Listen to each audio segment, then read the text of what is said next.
Comedian Jon Stewart, who does The Daily Show on Comedy Central, he was on a vacation for, I don't know, a stretch of time.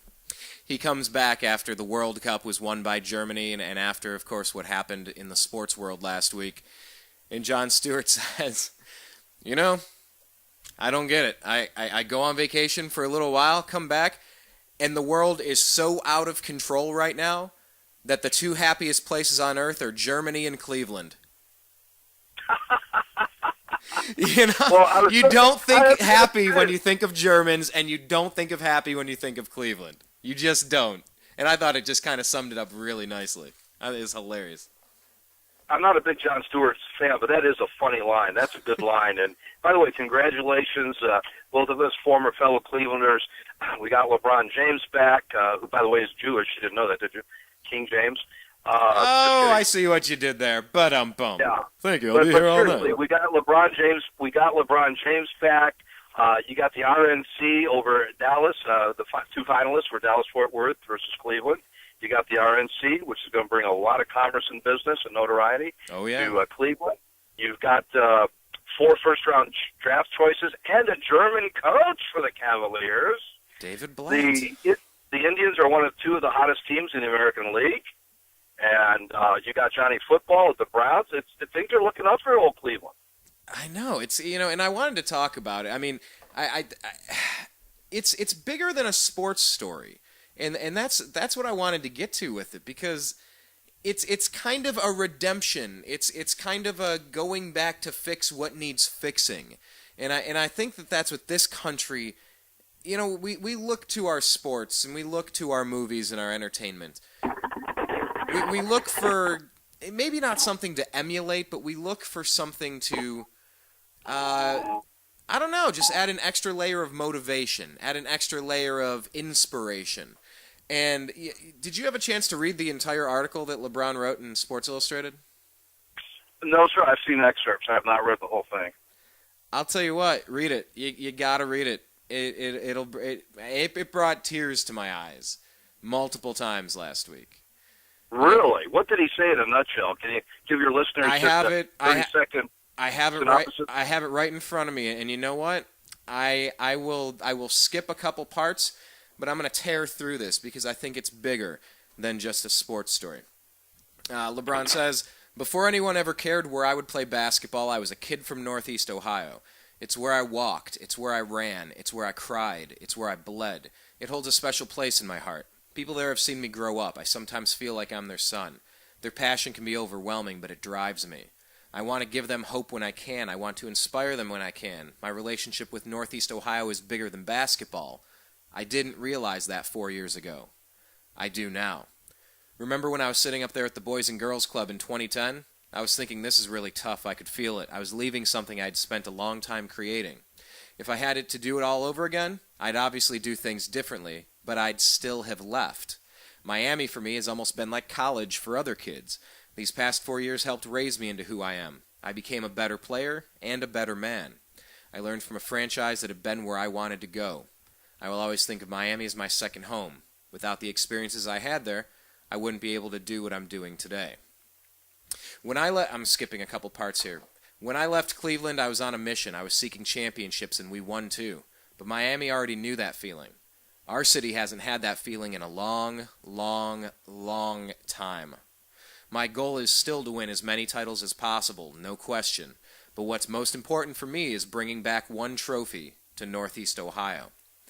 I always believed that I'd return to Cleveland and finish my career there. I just didn't know when. After the season, free agency wasn't even a thought. But I have 2 boys, and my wife Savannah is pregnant with a girl. I started thinking about what it would be like to raise my family in my hometown. I looked at other teams, but I wasn't going to leave Miami for anywhere except Cleveland. The more that time passed, the more it felt right. This is what makes me happy. I'm not promising a championship. I know how hard that is to deliver. We're not ready right now. No way. Of course I want to win next year, but I'm realistic. It'll be a long process, much longer than it was in 2010. My patience will be tested. I know that. I'm going into a situation with a young team and a new coach. I'll be the old head. But I get a thrill out of bringing a group together and helping them reach a place they didn't know they could go. And finally here, but this is not about, and I skipped a couple paragraphs. But this is not about the roster or the organization. I feel my calling here goes above basketball. I have a responsibility to lead in more ways than one, and I take that very seriously. My presence can make a difference in Miami, but I think it can mean more where I'm from. I want kids in Northeast Ohio, like the hundreds of Akron third graders I sponsor through my foundation, to realize that there's no better place to grow up. Maybe some of them will come home after college and start a family or open a business. That would make me smile. Our community, which has struggled so much, needs all the talent it can get. In Northeast Ohio, nothing is given. Everything is earned. You work for what you have. I'm ready to accept that challenge. I'm coming home. Very good. Very good. I think LeBron has matured a little bit. I think he's grown up, and I think that he realized there is no place like home, if we could quote Dorothy Gale. And I believe that the combination of this coach, this German coach, and the 4 number 1 picks, including LeBron, I think it's going to be a bright season for the Cavs. By the way, our Mavs, let me just throw something in. This is parenthetical aside. Dirk Nowitzki just took a $15 million a year pay cut to stay with the Mavericks. That hasn't happened since Lyman Bostock took a major pay cut to play with the Californians before he was gunned down in Gary, Indiana. But anyway, there are a few heroes out there, like Dirk here in Dallas, and I think LeBron is becoming a hero. You know what's really sad to me, Brian? There are people that were born in Cleveland and have died, many of my friends, and have never seen a championship. 1964, the Cleveland Browns, the last time it happened, and let's not forget all the heartache and close but no cigar, bottom of the 9th inning with the lead against the Marlins. Indians find a way to lose that game, snatch defeat out of the jaws of victory, like you said earlier. 50 years is a long time for 3 sports teams. Cavs coming into existence, I think, in 1970, so about 150 years of futility when you combine the 3 sports. It's kind of it's mathematically mind-boggling that it continues with all of the great teams that have come through Cleveland in those past decades. And don't forget the Crusaders, the only Major League Hockey team we ever had in the old WHA. They came close a couple of times and failed as well. A genie washed up on shore on Lake Erie, and it was a genie's lamp. And it was an avid young Cleveland sports fan in his late 20s, early 30s, and he picks up this lamp and he rubs it, and this genie comes out. He's standing right there by Lakefront Airport, and the genie says, "Oh, master, I will give you 3 wishes. Anything you want." And the young sports fan says, "Anything?" And the genie says, "Anything." And the sports fan in Greater Cleveland says, "Number 1, I want the Indians to win the 2014 World Series. Number 2, I want the Browns to win the Super Bowl next year. And number 3, with LeBron coming back, I want the Cavs to win the NBA championship." And the genie never said a word and went back into his lamp. Never said a word? Never said a word. It's a joke. My wife bought me a sports joke book. In other words, even the genie feels that Cleveland has no hope. But I do think you'll get that later, Brian. Your audience will get that later. But yeah, Genie never said a word. He threw right back into the lamp, and the guy throws it back into Lake Erie. The chances of that happening, but you know what? We got a good manager for the Indians who's won in Boston, and he lifted the Babe Ruth curse. Now he has to lift Terry Pluto's Rocky Colavito curse. And with LeBron coming back, things could change. But my heart bleeds because when I was 12. Your grandfather retired from Lewis Research next to the Ford plant and Cleveland Hopkins, with NASA. And when Nixon put the man on the moon, Grandpa retired, Popoff retired, and we went out to Pennsylvania. And so I was reared in the boondocks, the hills, the mountains. I'm a hillbilly from Pennsylvania, junior high, high school, college. But as soon as I moved there, I leave the worst team that lost 111 games, the Indians that year, with Gomer Hodge and Ken Harrelson, and the Pirates win the World Series that year, defeating the greatest pitching staff of all time, 4 20-game winners with the Orioles in 71. And then boom, boom, boom, 3 Super Bowl championships when I was in junior high and high school. and then 2 more when I'm in college and grad school. And then the Pirates come back and win in 79 against the Orioles again. They were down 1-3, come back and beat the Orioles. Just 190 miles from Cleveland, in this little smoky city, is this little town winning all these Super Bowls under the Rooney family and the Pirates under the Galbraith family, who ironically were from Columbus. You know, I'm going, what's the deal? Pittsburgh wins everything. How many Stanley Cups have they won? With Mario Lemieux and Yeager and all these guys. And there's Cleveland right down the turnpike. With nothing. Nothing. Never. We've never even, Brian, we've never even been to the Super Bowl. Even the Brown franchise. Like you said, 64 with Bill Glass and Jim Brown and Leroy Kelly and Paul Warfield. That was it, man. That was it. We've never even been to the big game. We helped invent the league, but since it was turned from a championship to the Super Bowl, yeah, we haven't even been to one.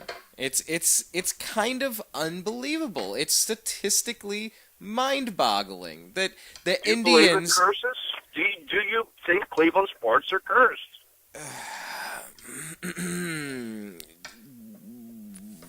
Maybe. Do you? Absolutely. All right, I'm a minister. I believe in biblical curses. I don't know what's brought the curse, but there is a curse over Cleveland sports. I don't know what it is, where it came from, who orchestrated it.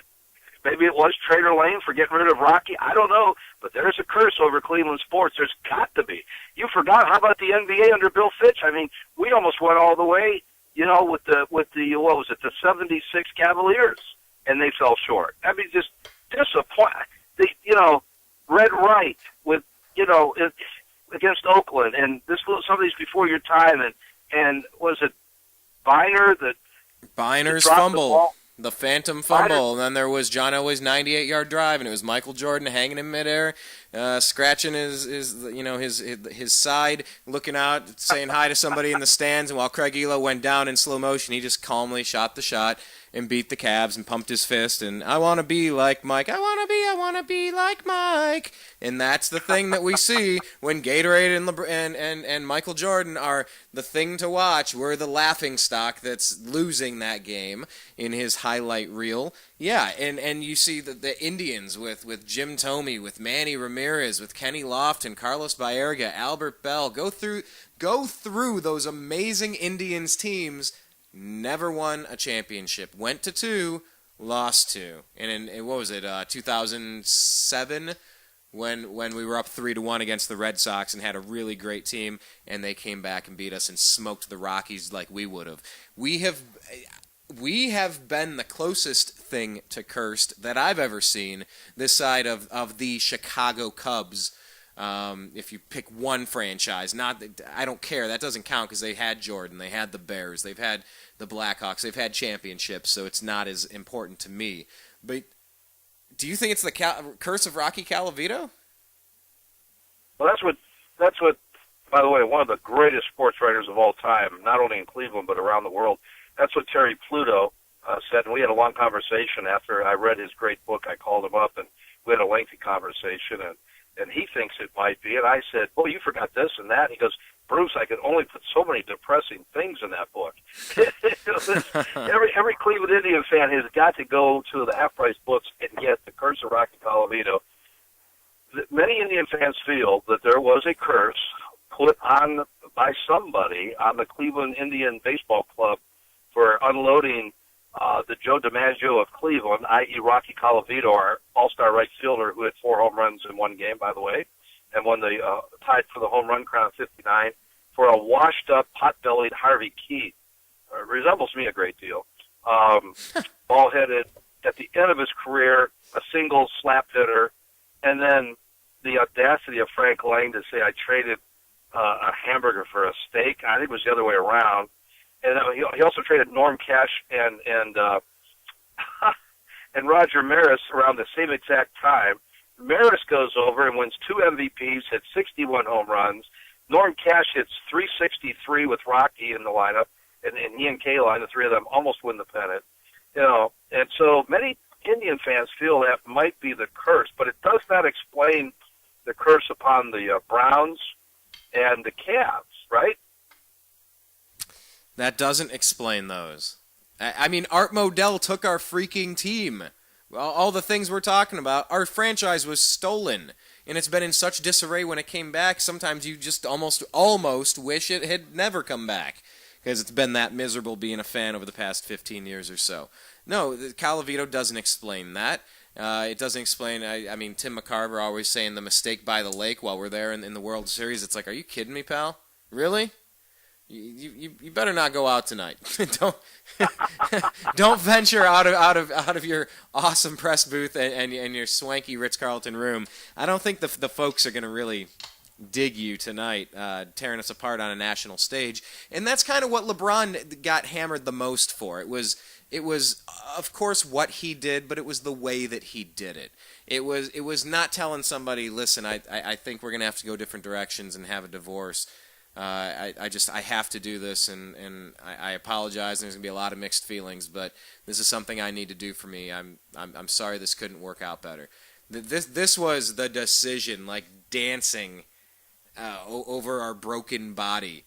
It was a prank done on the largest scale you could imagine. You know, and those things, LeBron grew up a little bit, and he said he would have handled it differently. And I think we've all done things we would do differently if we had a second opportunity to do that, things we'd rethink or not participate in. I can think of several as I'm saying this. But that's what it was. It was not just what happened, it was how it happened. It's not just that we lose, it's we become the first team in World Series history to take a ninth inning lead into Game 7 and lose the series. Great. And we have Bill Buckner at second base. Who is that second baseman? Let the ball go under his Tony Fernandez? Was that his name? Tony Fernandez. And it was right outside of Charles Nagy's glove when he reached up in that slap hit up the middle. Edgar, yep. Oh, man. Yeah, and that's why this story is so different for people like you and me who get the perspective to put it in, the decades of futility. You know, when has the best player in any sport ever chosen Cleveland over every other option out there? Can you think of a single time that's ever happened? Repeat that question one more time, please, Brian. Where the best player in their sport chose Cleveland over every other option at their prime? I would say LeBron's the first. However, Joe Carter would come close to that. The young star of the Cubs who came over here, he chose Cleveland. And at the end of his career, Oral Hershiser and Eddie Murray and Winfield came over. But no, you're right. This is a bona fide star. Usually we get these stars when they're washed up. Rocky Colavito, we finally got him back. He could hardly walk, bless his heart. Still hit 35, 40 home runs for the Tribe. And we traded half of our team away to get him, including Tommy John and Tommy Agee. We get Zoilo Vercellis at the end of his career, Frank Robinson at the end of his career, Gaylord Perry near the end of his career, Jim Perry again at the end of his second career with the Tribe. This is a first. I will say this though, and there were two reasons why people were upset with LeBron, and he admits the debacle of that press conference. Yeah, the decision. Strung out for 2 hours. But the other thing that left a sour taste had nothing to do with that. It was the fact that most Cleveland Cavalier fans felt, Brian, that he completely shut down in the fourth quarter and didn't try in that last game. And the joke was that he was going to switch to the NHL because then that way you don't have to worry about 3 periods or only play 3 periods, you know. About get going to the laundromat, but it's $1. LeBron only has 3 quarters. Yeah. Yeah, right. So I think it was a combination of the immature and unwise PR move when he went to Miami, and then also the last performance of the last game. I remember what your father said when he had to get up for work the next morning at 6 o'clock. He said, in the snow, he said, some of us still have to get up. Well, I guess it was, now the NBA playoffs go until July, so it wouldn't be snow. But, your dad said, Bob said, I got to get up for work the next morning. LeBron just completely quit in the fourth quarter, and he gets to still make his millions. And I think he spoke for thousands of greater Clevelanders. We get these athletes that don't hustle, like Alex Johnson and Bobby Bonds at baseball, and these guys in football that always fizzled for the Browns. I mean, we've had Andre Rison with the Browns. We've had Milo Alzado. Yeah, I'm trying to think of a few other duds. I had a couple of them. I just lost them. Anyway. Well, Lyle wasn't a dud. Lyle played hard, but you know, yeah, you know, we get these guys when they're washed up, and well, who wants to come to Cleveland between the weather and the economy, and you know, but they did come in the '90s because of the new stadium, you know, Jacobs Field for baseball. And the Hershiser's and all these Hall of Famers came, Murray and Winfield. Yeah, and you know why they came? It's because the minor league team had done such an amazing job cultivating people like Lofton, Bell, Ramirez, Tomey, Baerga, all coming up through the farm system.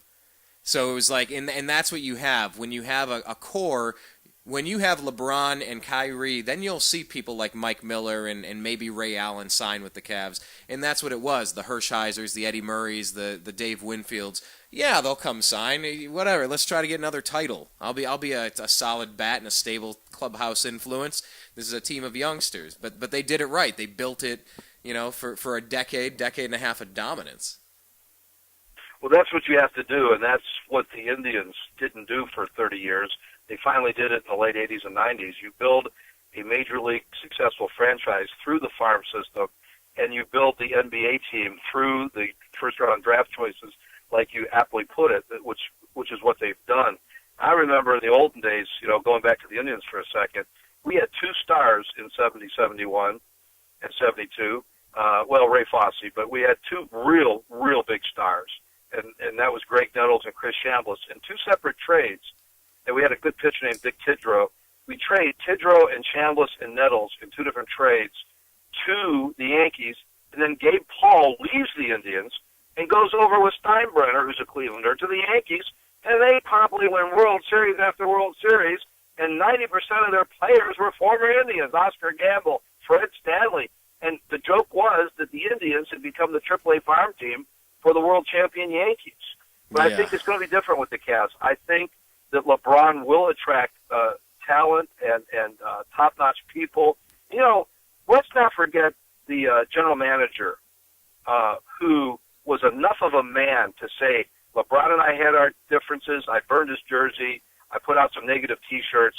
But, you know, let's bury the hatchet. Let bygones be bygones. You want to address that issue a little bit? I think I give kudos and props to the management and ownership of the Cavaliers for bringing LeBron back. I'll gladly discuss it. It's one of the paragraphs that I skipped. LeBron says in the SI article titled I'm Coming Home, LeBron says, to make the move back to Cleveland, I needed the support of my wife and my mom, who can be very tough. The letter from Dan Gilbert, the booing of the Cleveland fans, the jerseys being burned, seeing all that was hard for them. My emotions were more mixed. It was easy to say, okay, I don't want to deal with these people ever again. But then you have to think about the other side. What if I were a kid who looked up to an athlete, and that athlete made me want to do better in my own life, and then he left? How would I react? I've met with Dan face to face, man to man. We've talked it out. Everybody makes mistakes. I've made mistakes as well. Who am I to hold a grudge? Amen. Well stated. And I think both of those men should get a gold star for realizing they both made mistakes. And LeBron, as he said, was young, somewhat immature, and Dan was just ticked off, and you can't blame him. But for the sake of Cleveland and the sake of basketball, they're putting their differences aside and burying the past and moving on in the future. And I think it's tremendous. And I really think that the Cleveland sports are going to turn around if the Indians ever get a decent bullpen and some good starting pitching. With that lineup they have, I wouldn't be surprised the Indians are maybe a year away from the World Series. I don't know about the Browns. I don't know if Johnny Football, if one man can turn the whole franchise around in a year or two. But things are definitely looking up. Don't you agree? Yeah, I mean the Browns just signed cornerback Joe Hayden, made him the highest paid player at his position in all the league, and he's excited. And he actually tweeted out after it. He said that the title chase is on. Who's going to win it first, the Browns or the Cavs? It's a totally different mentality. Not the the lovable loser, oh, everything always goes wrong for the Cavs. Everything feels, or for Cleveland, everything is kind of turning around. I think Brian, actually, a funny thing, on our Twitter feed at American_media_, if you're not following us, you should. We just tweeted something out from like 10 years ago or 15 years ago. A kid was standing there getting his picture taken with Sandy Alomar, and then today, I think it was from today, that same person standing there with Sandy Alomar is throwing out the first pitch. It's Browns quarterback Brian Hoyer, who went to Cleveland St. Ignatius, throwing out the first pitch. It's funny seeing the side by side so many years apart. But Hoyer's a local kid, and he looked really good for 3 games. His tempo, his timing. He studied under Tom Brady. The guy kind of knows what he's doing, and that defense is looking tough. And it really does seem like there's a different mentality in Cleveland. And the Indians are sitting there at 500, exactly break even, 500, in a tough division with the Tigers. But we already swept the Tigers once this year. We can do it. And that's what the Indians have a history of doing, is if you can just stay within striking distance at the midway point, let's warm up with the weather and knock it out of the park. I mean, it really feels like things are turning around, despite the fact Josh Gordon can't get his head on straight. And who knows, maybe LeBron can have a couple conversations, invite Josh Gordon and Johnny Manziel out to dinner and talk with these guys and maybe mentor them as well. You know that he has business arrangements with Johnny Manziel. You know, these guys do need a mentor in their lives. They're going to throw away immense talent. LeBron never did. For all the stuff, the worst stuff I heard about LeBron was that he's a horrible tipper. He stiffs on multiple thousands of dollars, and he won't tip the wait staff. And I hear that over and over and over again. LeBron, buddy, you can't do that. 20%, period. Anyway, but you never hear about him shooting up nightclubs or being involved in double homicides or going on benders and getting in bar fights or making it rain in a strip club and, you know, impregnating some other one. Like, you just don't hear these stories. Who knows if he's been as clean as the image has been for the past 11 years, but LeBron has never gotten busted doing anything stupid, and I think he really could serve as a mentor and an inspiration as to what Cleveland can look up to and say, here's how you become the best in your league and get your MVP, and here's how you parlay that into a championship. And I really hope, I think that would be so cool if he could mentor Josh Gordon and Johnny Manziel a little bit. And I think he's willing to. I think, you know, definitely on the Cavs, that's a given. That's part of the process.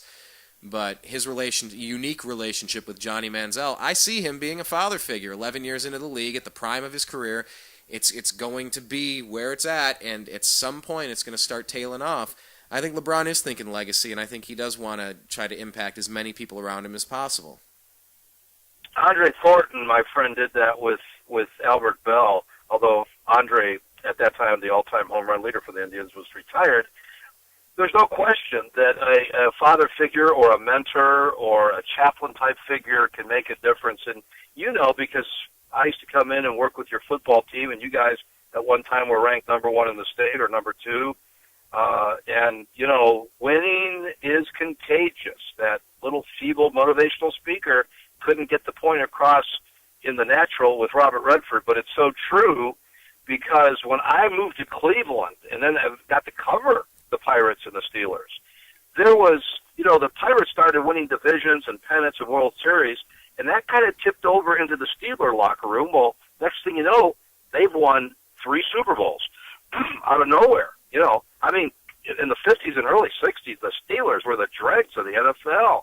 And then all of a sudden the Penguins started winning. In fact, the Penguins changed their uniforms from blue, white, and black and yellow to, or blue, white, and black to yellow and gold, because, hey, we're the city of champions. And all 3 teams wore black and gold, you know. And it will. If the Cavs could win 1 NBA championship with LeBron this year or next year and get this curse off our back, I look for the Indians to win a World Series and maybe the Browns in 2 or 3 years. And yes, LeBron, if he'll do it, he could be the mentor for Johnny and for all these different athletes. They do look up to him. You notice the night that we got LeBron back, the Indians pulverized their appointment. And several of the players said they were jazzed, man. They hit a couple home runs, and we got this ball player, his bat's in the Hall of Fame. He was 5 for 5. greatest single performance in the history of baseball over something Ty Cobb did. Remember who's the guy who went 5 for 5 with 3 homers? Lonnie Chisenhall. Chisenhall, yeah. Lonnie, yeah. You know, and I think that's a sign of things to come. I really do. I know it's only one game and one performance, but so you could see it, the floodgates opening up, because you watched the winning almost become contagious in Pittsburgh. That's very interesting. What years was that between? That was between 70 and to the present, because the Steelers are still almost every year in contention. That is interesting, and it's amazing. So you think the floodgates could open, and you do believe in curses with your your biblical background and perspective. How is the advice to getting rid of a curse different for a sports team or a city compared to an individual? There, these movies about The Exorcist, call them possessed or cursed, however you want to define it. I mean, these movies are popular. It strikes at something in our psyche. How is it similar to, being possessed or being cursed on an individual level versus on a region-wide level? Excellent question. The book of Malachi, which is the last book of the Old Testament, and which is in both the Hebrew and Christian Bibles, King James Bible and the Hebrew Bible, says that there is a curse on any Jew or Israeli who does not tithe. And the word T-I-T-H-E means give the first 10% to the storehouse at the temple. And we Bible Christians today still believe in tithing. And so there is a curse placed on those people who do not tithe the first 10% of their income. And I know many secular people who don't even believe in God but still tithe to charities. And the reverse side of that flip coin is there is a blessing. I have a sermon that I've preached around the country, the curse on the Kennedy family. Ted Kennedy, after Chappaquiddick, said, I'm beginning to think there's a curse on our family. And look at all the terrible tragedies that poor Kennedy family has had. 2 assassinations, 3 plane crashes, lobotomy, just on and on and on. And the answer is quite simple on an individual basis, and that is just start doing right. I've often said if one of the Kennedys would trust Christ as their personal Savior and become a Baptist preacher, the curse would be lifted, or a Methodist preacher, or even a born-again Catholic. So, a lot of people say the curse goes back to old man Kennedy selling bootleg whiskey. I don't know if that's true or not. The point is this. As far as sports, it's a whole different ballgame. We can't get Rocky Colavito back. But this manager that we have lifted the curse of the Bambino. Francona. The bottom line is this. Do you know what the bottom line in sports? The bottom line in sports, as Joe Michalski, my good friend from Parma Heights, God rest his soul, and Pete Franklin used to say in Cleveland on Sports Talk on at the time WWWE, I think it's WTM now. 99% of the time, the team with the best talent is going to win. But the difference is attitude, and the difference is putting God number one. The Pirates and the Steelers back in the day started a Bible study, and I think Terry Bradshaw started it, and then this guy came, and Donnie Shell came, and Lauren Tays came, and pretty soon there were 40 of the NFL players having a Bible study. And the thing of it is, at that same time, Brian, the Dolphins that went undefeated in 72, the only undefeated team, were also one of the first teams to start a team Bible study. The Redskins under Allen started a Bible study, and they won a Super Bowl in the early 70s. And I believe, call me traditional, call me old-fashioned, if you put God first in your life, any curse is going to be removed. And I'll tell you something else. The Rooney family, a devout Irish Catholic family, they were ultra-loyal to their people. They treated everybody with respect in the Steeler franchise year after year after year in the 40s, 50s, 60s, and they let the greatest quarterback of all time get away, the guy for Baltimore, Johnny Unitas, they let him get away. But they never gave up, and they always treated their people with respect, and they told their coaches, and they continue to tell their head coaches, we will never fire you. We did not hire you to fire you. And so they gave Chuck Noll 5 or 6 years and never fired him. And they gave his successors, plenty of time before they started winning Super Bowls.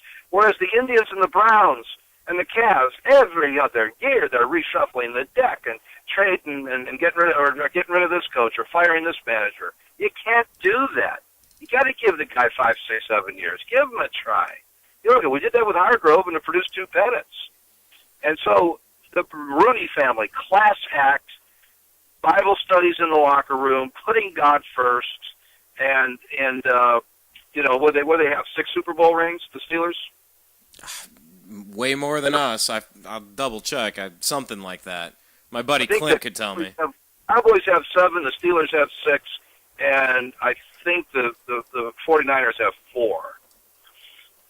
And by the way, the 49ers, they were managed out of Youngstown, Ohio, with the DeBartolo family. So there's a Northeast Ohio connection to Joe Montana and Bill Walsh and all those people. But the Steelers have played in 8 Super Bowls, winning 6 of them, including 4 in 6 years. Wow, very good, very good. And you got a top-rated TV show out of Boardman, Ohio now. Have you seen the Christmas family building those muscle cars? Nope.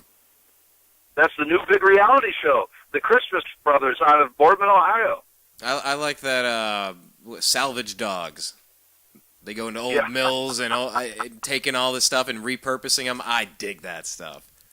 Yeah, well, check out the Christmas Brothers. All right. They build these customized, powerful muscle cars and race cars for millionaires, and they're out of Bernie Kosar's hometown, Boardman, Ohio, where I used to live, by the way. Great little town, suburb of Youngstown. And my friend Johnny Jaron lives in Poland, Ohio, right next door. Still a good friend, but lawyer there in Austintown and Boardman.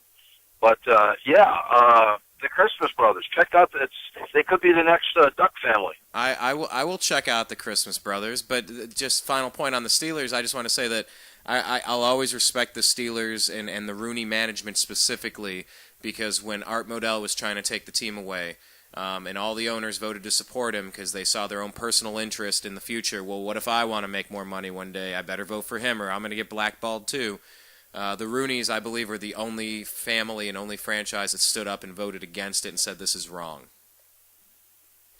Yes.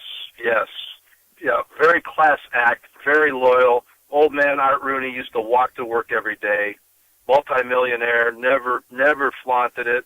He flew in the chaplain from Dublin, Ireland for every big game, and the priest would have prayer there on the sidelines for the Steelers, and just and the Rooney family always gave me press passes. I used to have lunch with the late Chuck Knoll there, and used to go to Jack Lambert's room and interview him, and Donnie Shell, and just Jack Ham from Johnstown, and Terry Bradshaw always treated me with respect. Those guys were great. They were nice fellas. Many of them were born-again Christians. They were men's men. They were tough. They didn't play around. They beat the great Cowboy team, the only franchise. Even Rush Limbaugh says in his 10 Axioms of Life, the Steelers of the 70s and early 80s, the greatest football team of all time. And I would agree with that because they beat that legendary Cowboy All-Star team. To be the champ, you got to beat the champ. Yep. You got to beat the champ. Rocky Marciano was undefeated. You can't get better than undefeated. And when the Steelers beat that great Cowboy team that already won 2 Super Bowls with Roger Staubach and Hollywood Henderson and Preston Pearson and just everybody in the lineup, defense and offensively, was an All-Pro, and yet the Steelers beat them. I mean, that's incredible. Think about that. So the Rooneys were great, man, and, they they signed autographs. The Steelers and the Pirates always signed autographs. Stargell was great. Clemente was good, and Bill Robinson, all those guys. Bill Madluck, good Christian guy. They won those World Series. Al Oliver, I've talked to Al many times on the phone. Richie Hebner a third. Just great guys. Steve Blass used to come to our high school and sell rings every year for Jocelyn school rings. Or Jostens, whatever it is. And he and I would shoot. I was a junior in high school. We'd shoot the breeze about baseball. Who's the greatest, most fearsome hitter you ever faced, Steve? Willie McCovey. Put the fear of God into me. These guys were great. There were no prima donnas on the Steelers and the Pirates in those years. Even Dave Parker was nice. these guys today, they don't want to sign autographs for kids. They make $10 million a year, and they're on drugs. We hope and pray they can stay off steroids and drugs for a year, you know? Yeah, tell Josh Gordon about it. Absolutely. Yeah, you know. But class act. Yeah, I didn't know that about Art Rooney. Thanks for bringing that to my knowledge or to my remembrance, that he was the only team. Well, we got three great traders in life, don't we? We have Judas Iscariot, Benedict Arnold, and Art Modell. LeBron actually took his name off that list. That's very interesting because LeBron has talked about getting his face on the name or on the basketball Mount Rushmore, to get LeBron up there with basketball's Mount Rushmore of all time. And it's very interesting. While coming back to Cleveland doesn't get you built up there, it erases you out from the Hall of Shame, especially the way that he said what he said, or his ghostwriter said it, whatever. It's a brilliant piece. It's just an amazing article. Just really covers every angle from, like, he just says the perfect things, covering all the questions you had. He just knocked it out of the park, to use a baseball analogy. I mean, this was a grand slam effort. This is a no-hitter. This is a perfect game effort. But it's interesting because while it doesn't put him on the Mount Rushmore, it took him off the list of traders. He's no longer lumped in with Art Modell, because I think I've done shows on the Unhappy Hour in the past where I probably wondered out loud and had conversations about who is the most reviled, hated name in Cleveland sports of all time. Is it LeBron James or Art Modell? I've had that conversation, and LeBron's not there right now. He took his name off that, which is pretty incredible. It really is. And those of your dad and my generation would put Frank Lane on there, the guy that traded away Roger Maris and Norm Cash and Rocky Colavito and Tommy Agee and Tommy John, and on and on and on and on and on it goes. But certainly, yes, Sonny Siebert.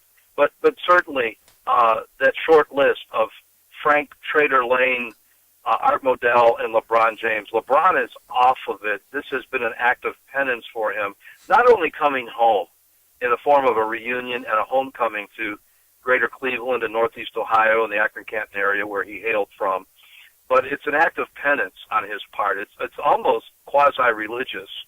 And now here's what he needs to do. He needs to stand in line for 2 hours like Bobby Hull did when the Winnipeg Jets came and played the Crusaders at the old Cleveland Arena and sign autographs for him. Bobby Hull, one of the two greatest players in the game at that time, stood there and signed autographs for 2 hours. Herb Score and Rocky Colavito in the late 50s would stand there for hours and sign autographs. His PR machinery must not slow down. He needs to do as many community banquets and charities and freebies and Boy Scouts and Cub Scouts and public school assemblies. He needs to stand there and sign autographs with his bodyguards and continue this act of penance. And then lo and behold, Brian, if he does win the NBA crown, wouldn't that be something? Oh, well, you say if. I prefer to say when. I like to think as though it's already happened, which is pretty cool. There's something to that, to like actually envision it's already happened. And I think you're right that it's not all said and done. It's really just getting warmed up here, and that does make a lot of sense. But let me play this for you. I don't know how much you're going to be able to hear, but yeah, let me just press play. So here's what you have. You're at St. Vincent, St. Mary, and everybody's there. And on stage, this guy walks out in a brand new uniform. Really cool looking uniform, cool looking helmets. And it's LeBron James in full St. Vincent, St. Mary high school uniforms that he's donated to the entire football team. And he takes off his helmet, and the crowd is just going berserk. Yeah, you can't see it, but you should watch it. I don't know. I'm just playing it right here. So, I mean, right off of The Decision, that was just audio of some background music and people cheering. It doesn't really translate to radio as well as it would TV, but we'll get to that once we get to that. But yeah, I mean, he does get the point that you're making. He's not resting on his laurels. That would, it takes a minute to put this together, and he's been thinking about a lot of this stuff for a long time, and it really is a shot in the arm. It's a boost of confidence. Everybody needs a confidence boost from time to time, and as we wrap things up here, Bruce, we've gone from talking about Israel and Gaza and the Palestinians. We've talked about the flight getting shot down in Ukraine with the Russians. We've talked about the Muslim Brotherhood and everything that's going on in Iraq and Afghanistan. We've talked about our southern United States border getting flooded with 280,000 children, undocumented children, illegal aliens, flooding into Texas, your state, and bouncing around to being transported to all these other cities across the country, and nobody knows about it. I mean, we've covered a lot of ground today, and I think the way that we're going to put this together, I guess if you're listening live, whatever, you got that live, but after the fact, if you're listening to this, there's a whole first segment where we talk about all those issues, and it was a really good conversation. Please check it out. We'll put it on the newamericanmedia.com, YouTube, Facebook, and Twitter as well. But as we come to a close here, Bruce, I don't know which angle you want to leave us with something poignant, but you're a motivational speaker, you're a pastor, you're a former sportscaster, current radio host. I'm sure you can come up with something poignant, weaving together the sports story, the confidence that our country needs, the path that we're on, something positive that we can all walk away from after listening to this chat, and just something that'll maybe boost our confidence a little bit. You have that in you? I do, and thank you for asking that question. And by the way, thanks for the honor of being on your great program. I don't take it lightly, even though you are my godson and my nephew from our Cleveland days, and I love you dearly, and my wife loves you. But I'm honored to be on your show, in spite of the fact that we're blood relatives. I just want to just remind the listeners, number one, with the election cycles coming up in November and then in another 2 years, 3 words. Remember, Elian Gonzalez and Benghazi. But on a lighter note and a happier note, I'm going to harken back to that excerpt that you played, that clip that you played with Ronald Reagan when he addressed a plane being shot out of the air by the Russians. And I'll never forget, in almost every speech, that one excluded because he was addressing a national terroristic issue, an act of war. He ended almost every speech with, remember, we're America, that city on the hill. And Brian, it's pretty bleak. I'll be honest with you. It is very bleak. As we've talked to your listeners tonight, I've never seen our country in such shape, economically or spiritually. But you know what? We are still that city on the hill. And there's enough Brian Engelmans and enough LeBron James that we can take this country back. And so I applaud you for your acts of patriotism and self-sacrifice. And you're putting your neck on the line. There's no question about it, just the way I have. But you're not sitting back on your laurels. You yourself, a great football star in the greater Cleveland area when you were in high school, you're not resting on your laurels, and you're taking a risk. And I thank God. You're no different than Patrick Henry or Thomas Jefferson or Ben Franklin or George Washington or Stonewall Jackson or Ulysses S. Grant, And so just remember the words of Ronald Reagan, who said, we are that shining city on the hill. We've got to keep our strength, Brian, so the kids from Guatemala, rightly or wrongfully, can have a place that they want to come to, where the Haitians and the Jamaicans and the Cuban people on the rafts have a place to come to. There's no America. I haven't seen Danette Souza's movie yet, but I guess the theme is kind of like Wonderful Life. What would the world be like without America? But thank God for people like John F. Kennedy and Ronald Reagan who gave us a vision and reminded us that we're here by God for a purpose. And that purpose is to spread freedom throughout the world. So God bless you and have a great weekend, and God bless America. Well, Bruce, thank you so much for joining me on the program. I appreciate all the kind words as well. And for anyone that wants to check out what you're up to, the shows that you're doing, the work that you're doing, is there a place that you have where people can do that? Yes. Let me give you a couple of things here. First of all, Our email address is bncengelman2013 at gmail.com. That's B as in Bruce, the conjunction spelled out AND, C for my wife's name, Cassandra, ENGELMAN, last year's day 2013 at gmail.com. And as far as our radio program goes, you just have to check a station near you. Our book is coming back out, Eternal Flame, which was a massive bestseller. It's selling anywhere from $150 to $400 a copy for paperback, which we proved that President Kennedy was shot as a major result of a governmental conspiracy, proved to be on the shadow of a doubt. And they can check out my sports show, Sports with Bruce Engelman, which is still heard on a myriad of Christian radio stations throughout the country, or they can write to me in care of 3300 West Seminary. That's the name of the street, Seminary, 3300 West Seminary Drive, Fort Worth, Texas, 76133. 76133. That's Bruce Engelman, Seminary Drive, 3300 West Seminary, Fort Worth, 76133. Brian, God bless you. Keep up the good work, and we love you, buddy. Hey, I appreciate it. We'll be talking again soon. Go Cavs, go Browns, go Indians, huh? Yes. Oh, by the way, they can also check out my church on the website, too, at either Baptist Temple, just Google BaptistTemple.com or TriumphBaptistChurch.com. Go Cavs, go Browns, and especially right now, go Tribe. And God bless that good manager you have from Boston. He got rid of the Sultan of SWAT curse. Let's pray he gets rid of the Rocky Colavito curse, a la Terry Pluto. Nice. Bruce, thank you very much for your time. Appreciate it as always. If you haven't checked out our homepage, thenewamericanmedia.com, do it. Twitter at American_media_. Facebook, search for The New American Media with spaces in between. And like the page.